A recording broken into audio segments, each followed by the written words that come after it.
Hello, internets, and welcome to my video diary. So, for those of you who don't know me, I am a shut-in, or Hikikomori, or NEET, or whatever you want to call someone who doesn't work and doesn't leave their house.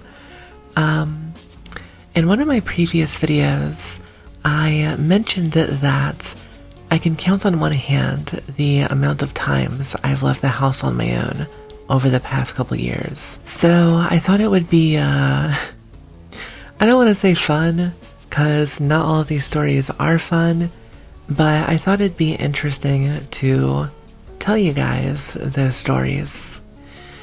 So I sat down and really tried to think hard of every single instance I could recall from the past handful of years where I left the house on my own.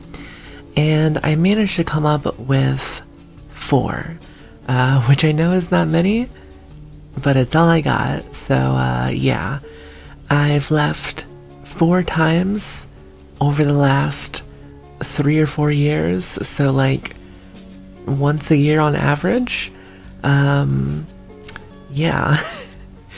So this first story takes place in June 2023. I only know that because I was able to go through my Discord messages with my friend, and I found the dates where I talked to him about this. Otherwise, I would not know when this happened, because my sense of time is terrible. But yeah, June 2023, a little context. So, at this time, I was already a shut-in.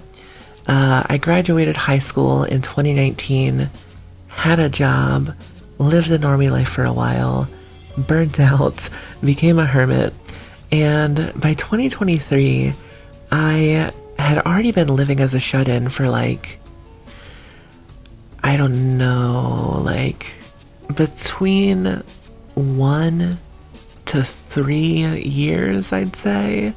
Like I said, my sense of time is horrible.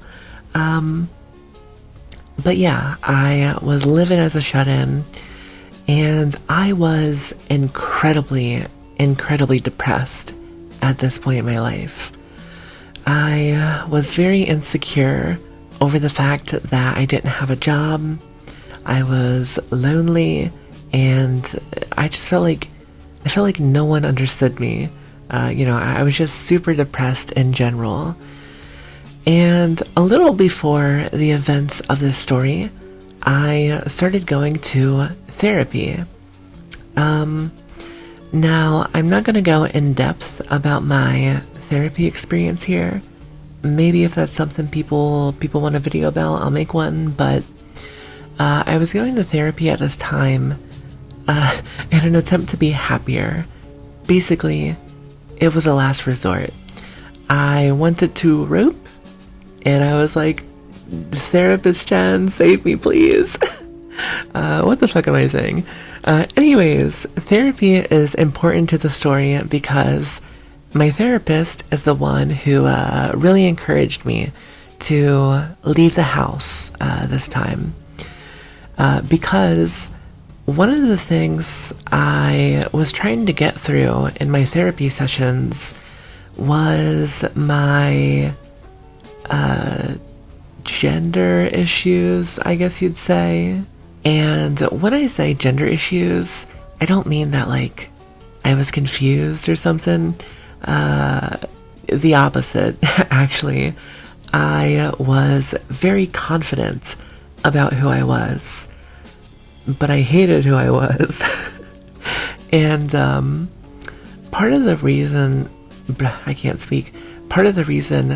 I probably hated myself so much was probably a number of factors, really, but one of the main ones, I think, was just where I grew up. I grew up in a very small, religious conservative tale, which is a polite way of saying I grew up around a lot of people who hated gay bitches like me.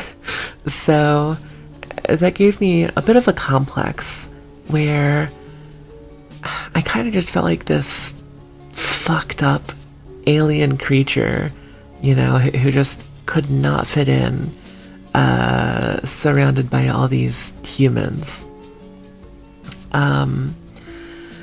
So yeah, my therapist suggested I leave the house and go to this pride parade that was happening in my area. Pride parades were not a thing here when I was growing up. But within the last handful of years, my area has started having them. And basically, my therapist thought, it'd be a good idea for me to meet more people like myself, basically. He thought if I could see more people who were similar to me in real life, that would help me feel less alone in the world. And maybe I could make a friend or two. And in all honesty, I was excited. I was excited to go to this event because you have to remember, at this time, my mindset was quite different than it is today. In my video titled Life as a Hikikomori, I talked about how I'm in the process of accepting and embracing my life as a shut-in. But during the era where the story takes place, I was doing the opposites. I just felt like such a depressed, miserable loser, and I felt like I had to do everything I could to change it, to change my lifestyle. So, I thought, since I was a shut-in who didn't talk to people, maybe put myself out there would make me feel better. Spoiler alert, it did not. But, I think I also had this unrealistic, fantastical pipe dream of, of what this parade would be like. I had this idea that I'd go to this thing and would be exposed to a whole new world where everyone loves and accepts me, and I'd find someone I perfectly relate to, and we'd become best friends for the rest of our lives, like I was the character in a fucking coming of age movie or something. Anyways, I found a way to the events. By that I mean my mom drove me to it, which, keep that in mind, it'll come back later. But yeah, the event was not great. To be fair, it wasn't even the event itself that wasn't great. No one was mean to me. It wasn't anyone's fault.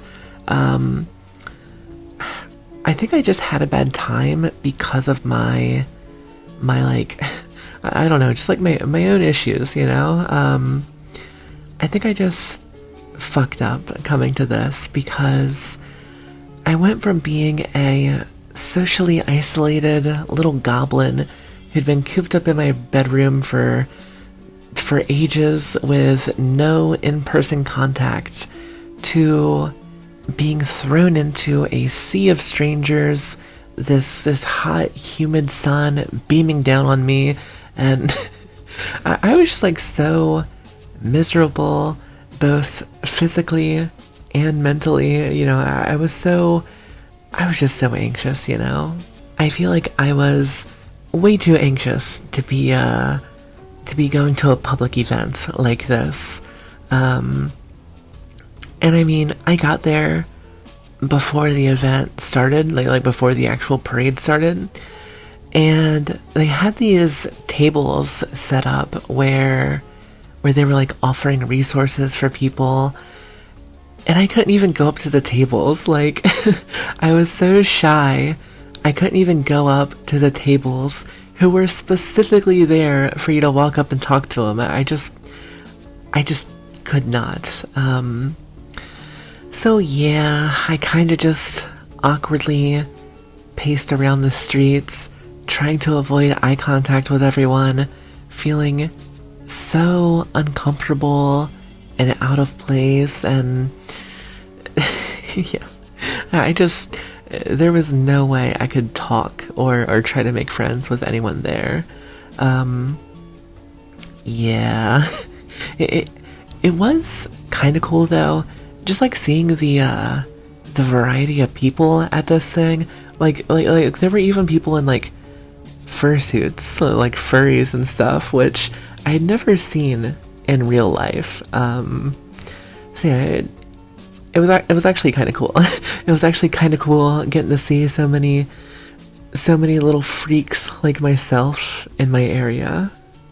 So yeah, eventually the parade started, the parade ended, and I immediately called my mom to come get me, and now we can talk about where I truly fucked up.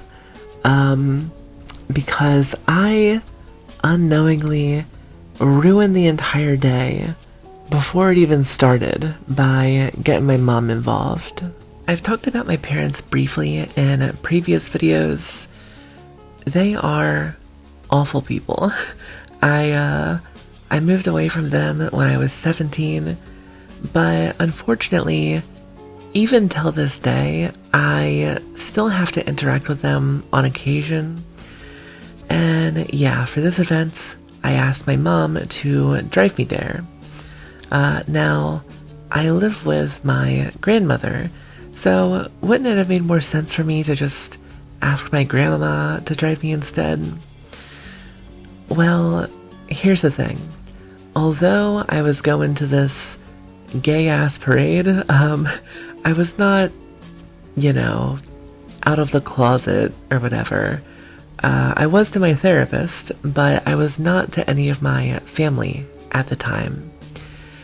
And basically, I was worried if my grandma drove me to this event, she might assume that I'm,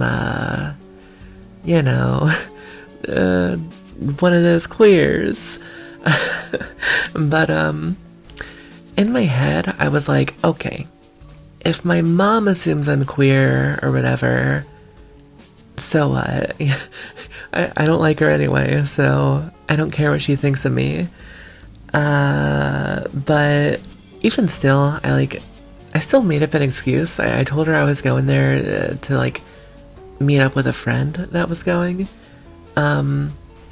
which wasn't true at all, and was a very obvious lie, because I don't have friends. But that's what I told her when she drove me there. And anyways, I called my mom to pick me up, and she said sure, whatever, she'll be right there. And for context, my mom only lived 10 or 15 minutes away from this thing. So about 20 minutes goes by. She's still not there, so I give her a call, and she says she's on the way. And then another 10 minutes goes by, and another, and I think in total it took her an hour to come get me, which is crazy because, like I said, she does not live that far away from this thing. So anyways, after standing on the street corner for an hour, she finally picks me up. I get into the car, she asked me how it was and stuff. And eventually she says, and oh man, I'm feeling 2% of the anxiety I felt when she said it to me all over again. But she tells me she went into my room while I was at this thing, and my heart just drops. I wanted to die in that moment. I wanted someone to rip me out of that car and put a bullet in the back of my skull. Oh my god. It might not sound like a big deal to you guys. oh, she went into your room. Okay, so what? But it was a massive deal for me because, as I mentioned, I was very depressed at this point in my life, and I'm not gonna sugarcoat it. My room was... it was atrocious. Like, it legitimately looked like an episode of The Hoarders. Like, I had piles of laundry, piles of trash, piles of like dirty, moldy dishes, and yeah, it was just, it was disgusting. It was just like a result of me being depressed and not cleaning anything for literal years. And like, even my bed was covered in trash. Like, I was sleeping on my floor at the time because my bed was just packed with garbage. And the fact that my family went into my room and got to witness all of that, it just felt like so humiliating, you know? Like, oh man, I don't know. It was like more humiliation than I had felt in my entire life. And you know, on top of that, like I said, I wasn't out to my family at that time, and I had some very private things in my room, you know? I had journals where I talked about all that stuff because my therapist said I should start journaling, and now they had almost certainly read it all. You know, during the hour and a half they had to, you know, freely snoop through my things. And the thing that really pissed me off was, like, my mom must have actively planned this, you know, since I asked her to since the day that I asked her to drive me to this thing, because like I mentioned, I live with my grandma, so instead of my mom going back to her house, she made the decision to take a trip all the way back across to the other side of town where my grandma lived, just to go in my room, just to go through my things. And like, I don't know. Like, it's so fucking embarrassing, man. It was so embarrassing. And when I did get back home, it was even worse because I was embarrassed enough that anyone went through my room, but having to face my grandmother, like, that's what really broke me, because, like I said, I didn't give a shit what my mom thought of me. On the other hand, I probably cared too much what my grandma thought. Like, I excessively cared about what she thought towards me, you know? She was like the only family member I wanted the approval of, and after hiding my depression from her for years, she finally got to see what I was really like. You know, she finally got to see how gross and ugly and depraved I really am, and that just destroyed me. Like, especially because when I got home, she yelled at me. Now, I was like used to my parents constantly yelling at me growing up, but that was like one of the only times I can remember my grandma yelling at me. She never yelled at me in anger. She always complimented me for like being sweet and quiet and well behaved, and for the first time in her life, she felt the need to raise her voice in order to let me know how distraught she was with me. And like, yeah, I wanted to stop existing, especially because like, and maybe I don't know if I should say this. Yeah, I'm gonna be careful with my words because I don't want YouTube to like flag the video or something, but uh, you know, one of the things I was dealing with and trying to work through in therapy was my issues with like hurting myself, I guess. And yeah, I had like razor blades scattered across my bedroom and shit. And apparently when my grandma was helping my mom go through my things, she accidentally cut herself with one of them when she was like picking it up. And fuck me, man. Like, I was such a degenerate that I physically got my grandma hurt as a result. Like, God, I'm so fucking pathetic, you know? Like, I don't know. I already felt like I was such a failure on a personal level, but with my mom, you know, with my mom going into my room while I wasn't there, she basically revealed to the rest of the family how much of a degenerate failure I was, and that was very tough to deal with in the moments, especially because I couldn't retreat back to the safety of my room, you know? Like, when I came back home, I had to work with my mom for the rest of the night while we went through my room and finished cleaning it out. Yeah, it was so embarrassing and so vulnerable and raw, and yeah, that was my first day leaving the house on my own. What a wholesome experience. Honestly, it's a wonder I ever left again after that. That day messed me up for a long while. Like, I felt so embarrassed interacting with any of my family members for months after that, because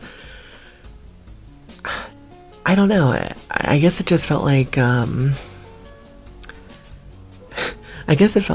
I just couldn't really wear the mask anymore. You know, I couldn't really hide it, you know. It was like they got to see the worst parts of me against my will, and I hated that, and I felt reminded of it anytime I was face to face with them. And yeah. Honestly, it's a day I still think about quite a bit, mainly because of how my grandma reacted. Like, it just broke my heart so much, and like, I also don't fully understand her reaction, like the yelling and stuff. I mean, I don't know. I deserve to be yelled at.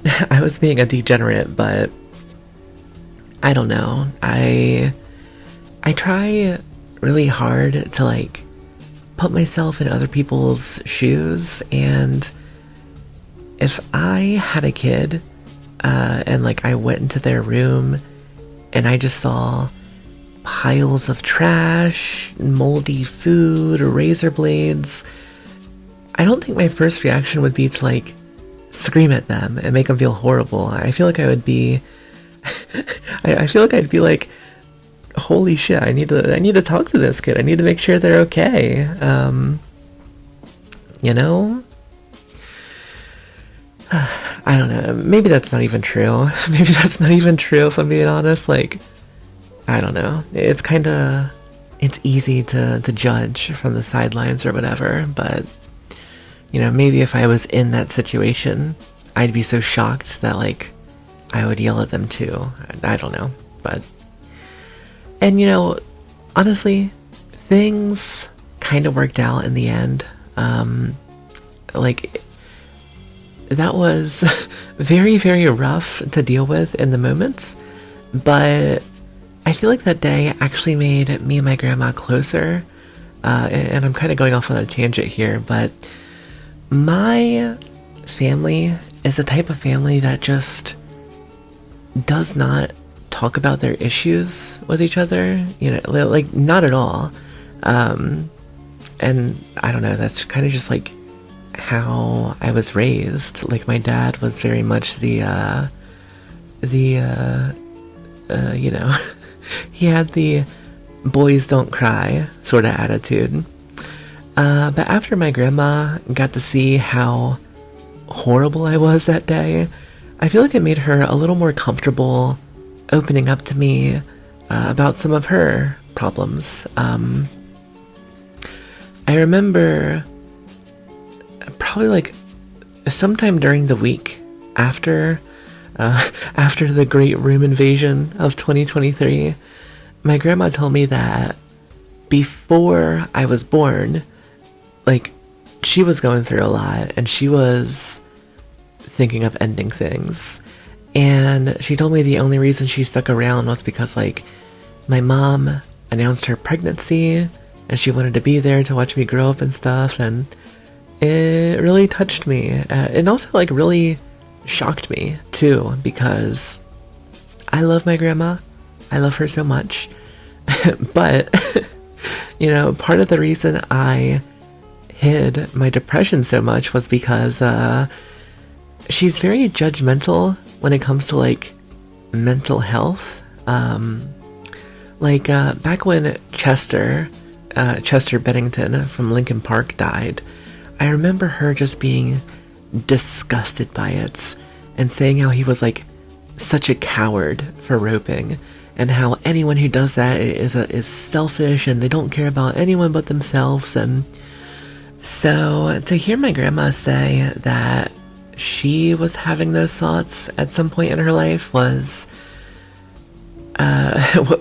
surprising, and it kind of made me reevaluate the things she had said in the past. Like, the reason she was probably so judgmental and nasty, towards people who took their own lives was, she was probably just projecting, she probably felt like she was selfish and cowardly for having those thoughts.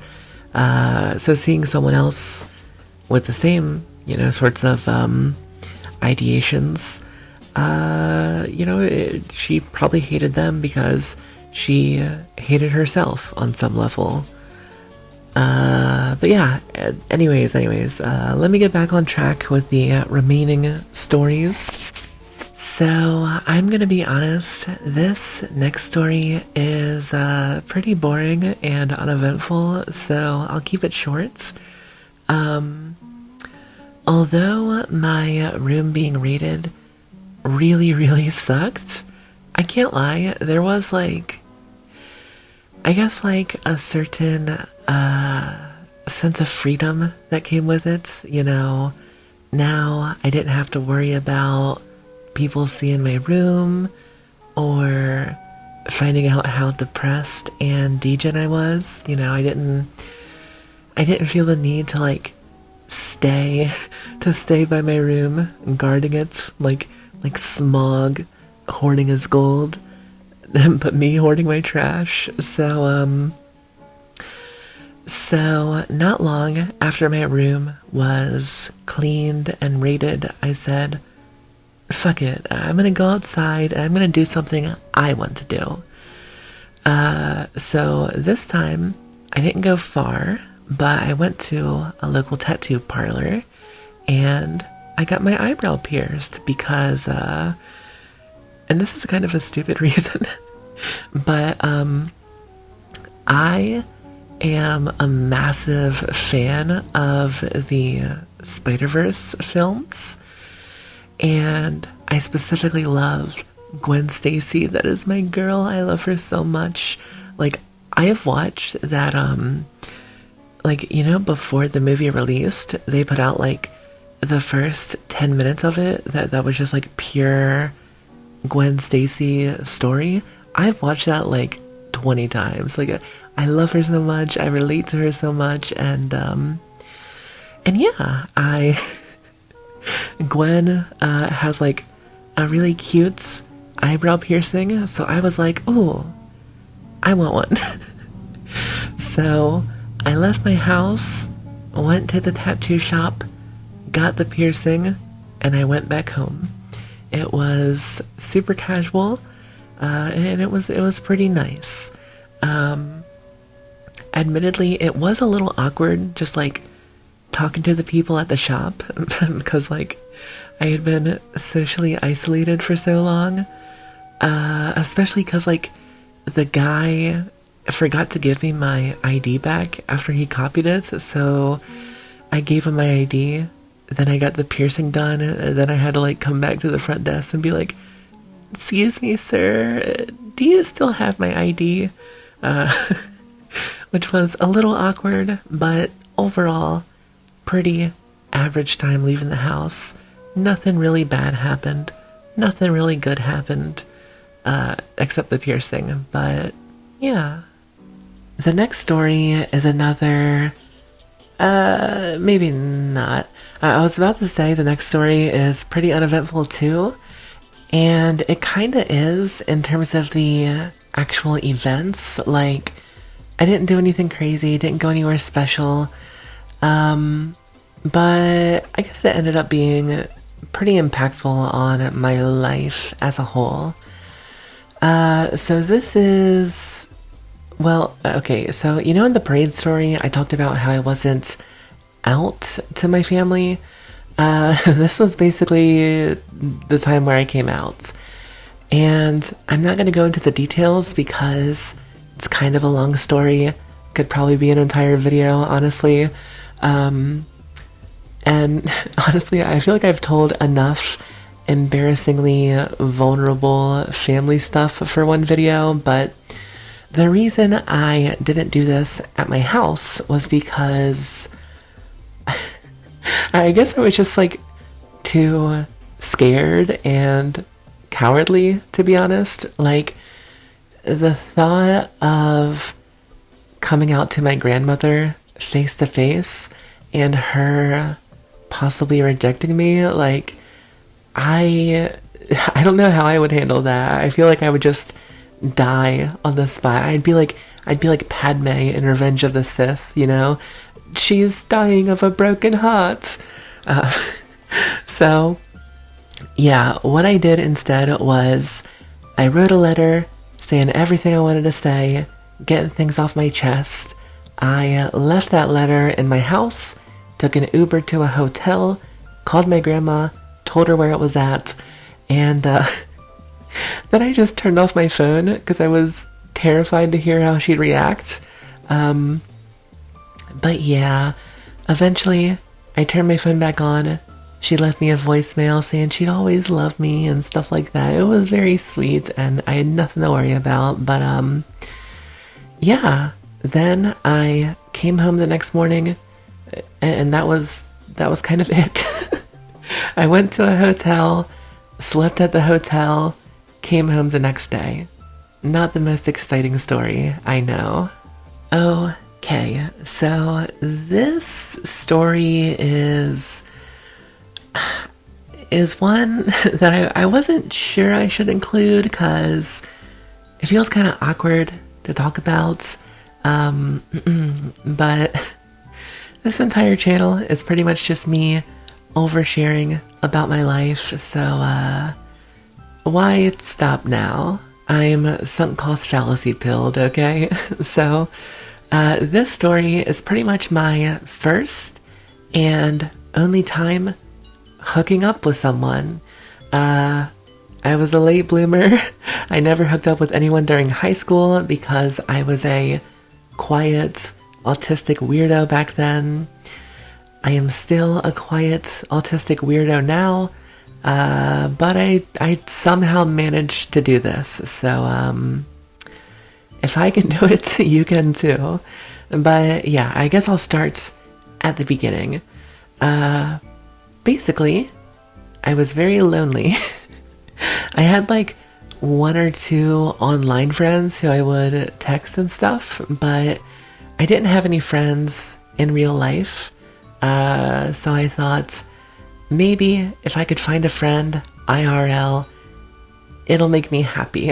I thought, maybe it'd be cool to have someone to hang out with in person. So I downloaded one of those apps that like, it's not quite a dating app, but it kind of is. It's one of those apps that's like find the love of your life, or just make friends.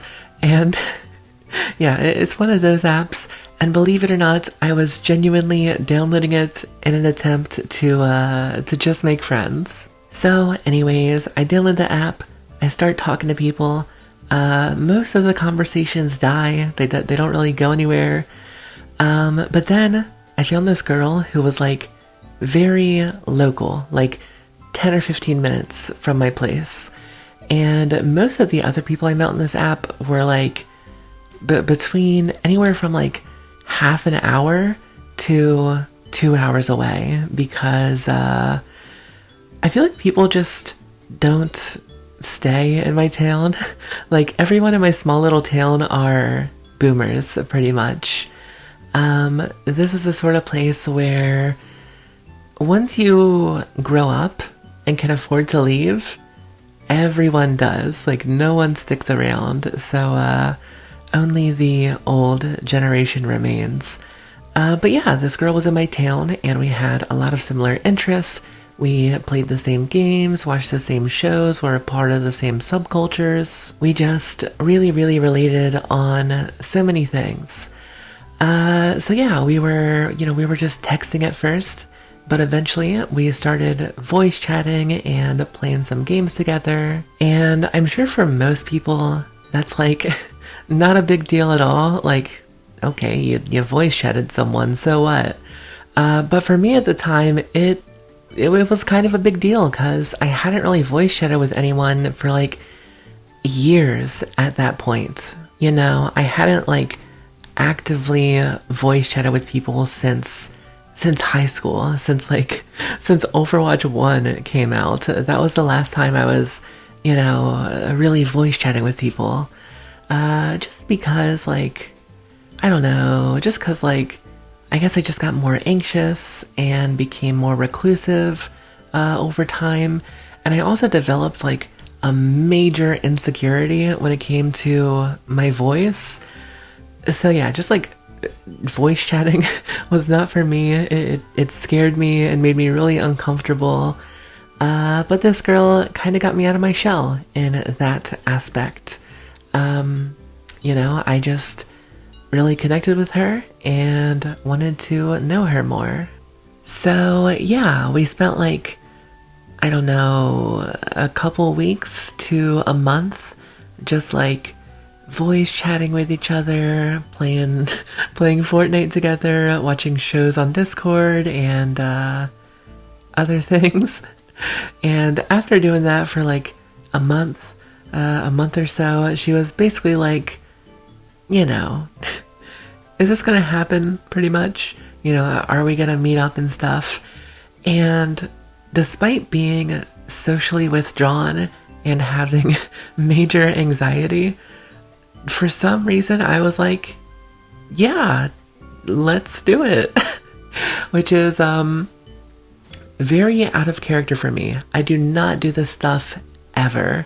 Like, I remember when I told my friend about it, even he was baffled because like he's known me for years as, a shut-in loser who doesn't leave my room. I don't I don't know what I was doing. I don't know if I was just like acting on pure cave person animal instinct or what, but for some reason I decided to leave my house to meet up with this girl. So we scheduled a date. She picked me up, drove me back to her mom's house, and we just kind of hung out for a while. We watched some Dungeon Meshi. Please go watch Dungeon Meshi, by the way. It is so good. Peak fantasy anime.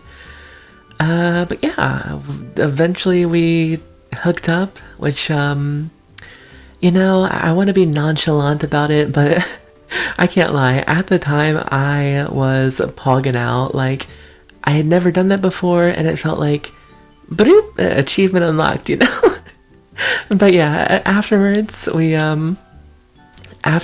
kind of just hung out, cuddled in bed for a few hours. It was super chill. It was super wholesome. It was lovely. And eventually her mom knocked on the door and we had to like hurry and get dressed. And she went out to see what her mom wanted. and her mom was going to pick up something for dinner. And I think this is where I kind of fucked up in retrospect because, she asked me if I wanted to stay for dinner or if I'd rather go home, and I decided to go home, and I feel bad about that now. I feel like it was the wrong move. Like, I wasn't trying to be disrespectful or something. I just thought, I don't know. I thought that would be like so awkward for everyone involved. Like, having to sit at the dinner table with this lady and look her in the eyes after hooking up with her daughter who I just met. Like, I can't imagine anything more awkward. Like, I would have been like Jesse in Breaking Bad when Walter and Skyler are arguing about their marriage. So yeah, I said she could take me home, and man, that car ride, there was a clear shift in energy. It was just like dead silence. And I'll fully admit it was like partially, well, largely my fault, if I'm being honest. Because there were times during that ride where she tried to start a conversation, and I would reply to her, but I'm not gonna lie, my replies were just really short and terrible. Not intentionally so. I didn't know what to say for some reason. Like, I just could not make conversation. I didn't know what to say, and I suddenly felt so awkward, and I kept freezing up when she tried to talk to me, and I felt like I was on the verge of a panic attack or something for literally no reason. Like, nothing.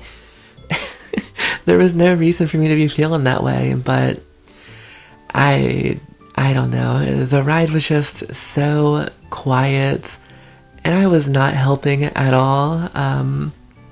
I don't know. I feel like I was able to keep up the facade of being a normal human being for a while, and by this point in the afternoon, I just couldn't really do it anymore. You know, the mask was the mask was not slipping. The mask was falling apart. It was burning. It was not holding up.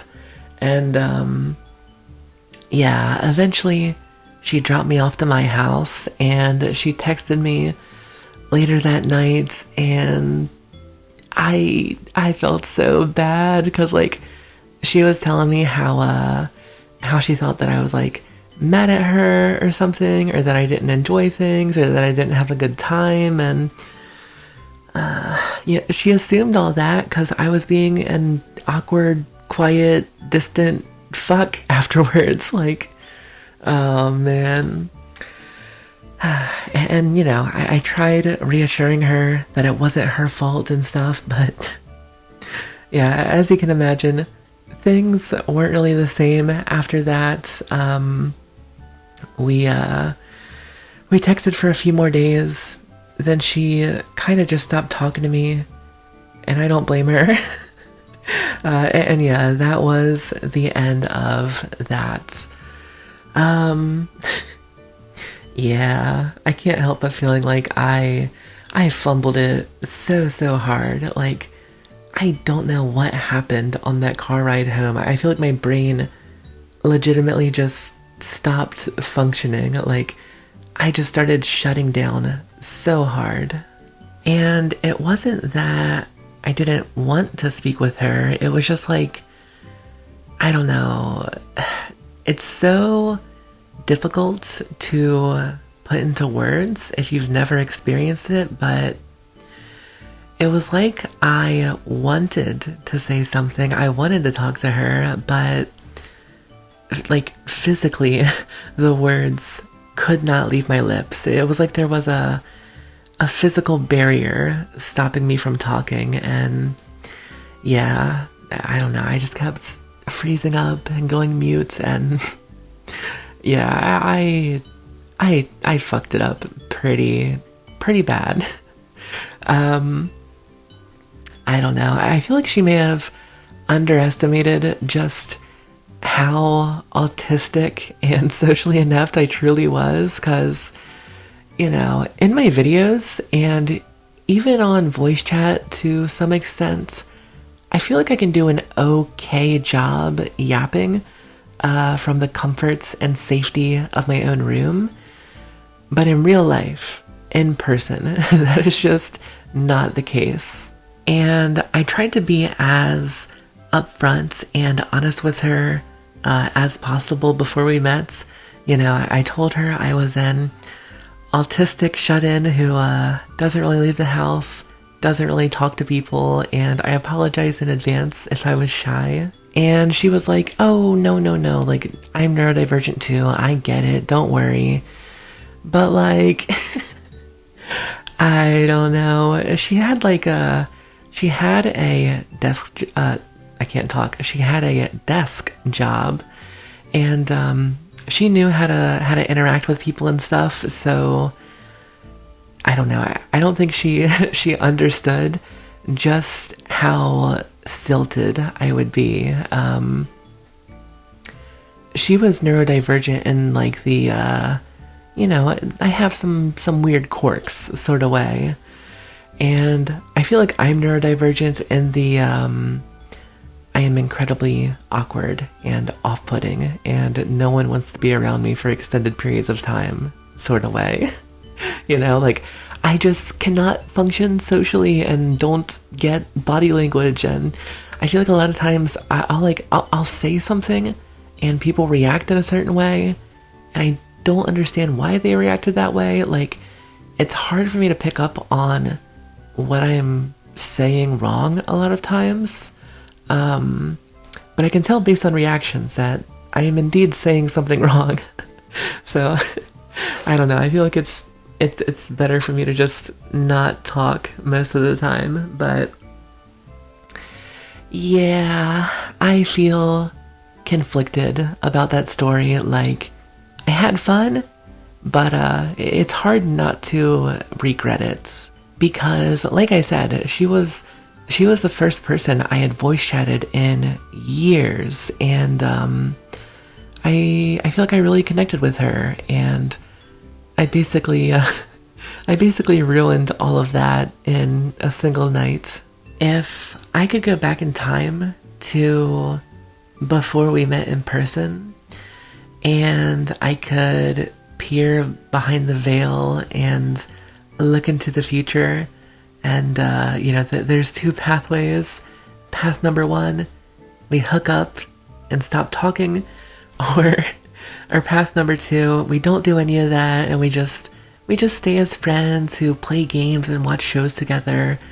1000% of the time, I would pick path number two, because just having a friend who I connect with and feel comfortable enough to voice chat and talk and stuff with was so valuable to me. Like, way more valuable than a hookup.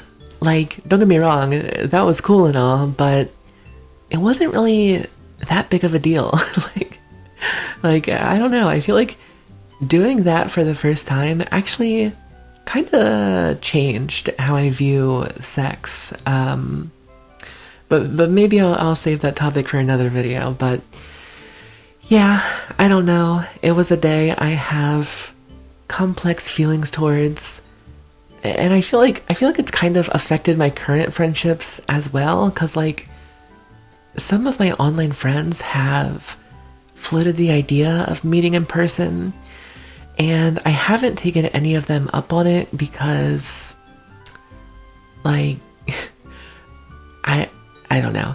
Like, I kind of want to do it, but in my mind, it's like, oh, if I meet them in person, they are gonna realize how much of a weirdo I am, and they won't want to be my friend anymore, and it'll just be a repeat of what happened last time, and I do not want that. So I feel like I'd almost rather, I'd rather never meet someone IRL and keep being friends with them than risk meeting and being so awkward that they don't want to talk to me anymore, you know?